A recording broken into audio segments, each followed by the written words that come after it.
আসসালামু আলাইকুম ওয়া রাহমাতুল্লাহি ওয়া বারাকাতুহু। কেমন আছেন সবাই? আশা করি ভালো আছেন। এখানে দিয়েছি পেঁয়াজ কুচি, দিয়েছি গোটা মশলা, তেজপাতা, এলাচ, লং, গোলমরিচ, দারচিনি। এখন দিয়ে দেব পরিমাণ মতন তেল।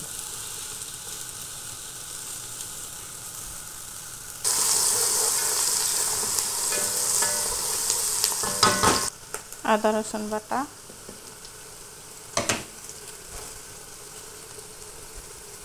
গুঁড়া মশলা ও ম্যাগি,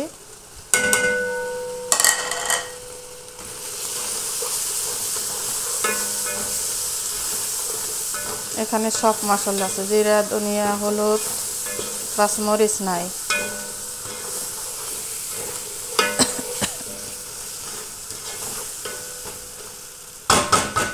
এখানে লবণও দিয়ে দিছি পরিমাণ মতন, একটু কষিয়ে নেব ভালো করে।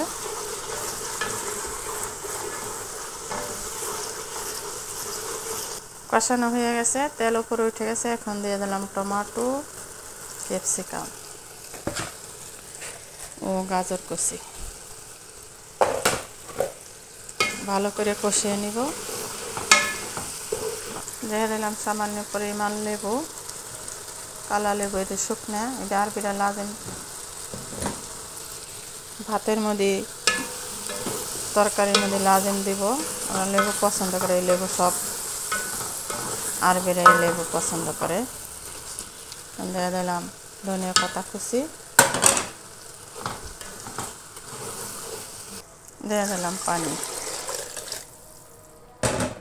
10 মিনিট 15 মিনিট জাল করব।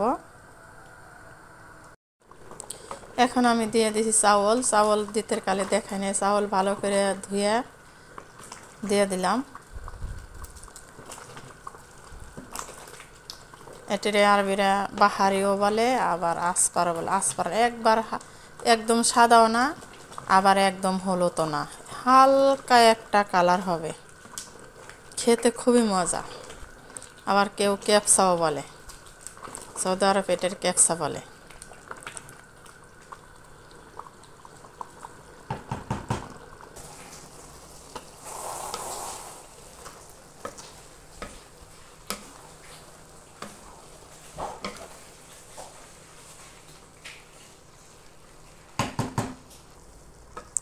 এটা মাংস দিয়ে, মুরগির মাংস, গরুর মাংস, যে কোনো মাংস দিয়ে, মাছ ভাজা দিয়ে আরবিরা খায়।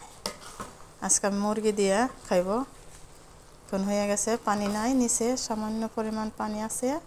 আমাকে বাসায় একটু ভিজা ভিজা পছন্দ করে। এখন আমি 10 মিনিট দমে রাখবো। ব্যাস, দেখেন কালারটা কত সুন্দর হয়েছে, মাশাআল্লাহ।